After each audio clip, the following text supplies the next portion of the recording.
Hollywood సినిమాల్లో తగలబెట్టేటటువంటి దృశ్యాలు అంటే ఓ పక్కన తగలబడుతుంటే హీరో పరుగులు పెట్టుకుంటూ వెళ్తుంటాడు, ఎటుకెటుకో దూరిపోతుంటాడు, వెంటనే సమస్యను పరిష్కరించేస్తుంటాడు, ఆర్పేస్తూ ఉంటాడు.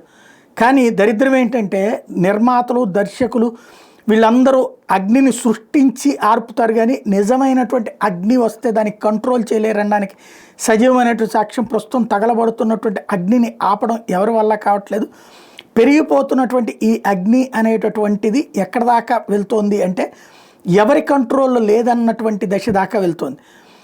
చివరికి చుట్టుపక్కల ఉన్న అంటే గంటకి $2000 సంబంధించినటువంటి సొమ్ము పోస్తున్నా సరే అక్కడ ఉన్నటువంటి మంటల్ని ఆర్పలేకపోతున్నారు. ఇప్పుడు దాన్నే ప్రజలు కూడా హైలైట్ చేసుకుంటున్నారు. ఇదిగో మంటలు ఏ విధంగా ఉన్నాయో చూడండి, ఇదేదో సినిమా సెట్టింగ్ కాదు, ఒరిజినల్ సెట్టింగ్, ఇదిగో చూసుకోండి అని చెప్పేసి ప్రొజెక్ట్ చేస్తున్నటువంటి పరిస్థితి పెరుగుతోంది.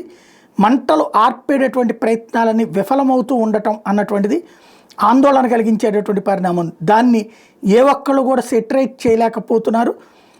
భవిష్యత్తులో కూడా దాన్ని ఇప్పుడు సోషల్ మీడియాలో ఆ వీడియోలో వైరల్ అవుతున్నాయి. ఇది సినిమాల సెట్టింగ్ కాదు, లాస్ ఏంజల్స్లోది జరుగుతున్నటువంటి ఒరిజినల్ అగ్ని ప్రమాదం అంటూ ట్విట్టర్లలో ట్రెండింగ్ అవుతున్నటువంటి కోట్లాది రూపాయలు, ఇప్పటికే కోట్లు 12.5 లక్షల కోట్ల రూపాయల ఆస్తి నష్టం జరిగింది.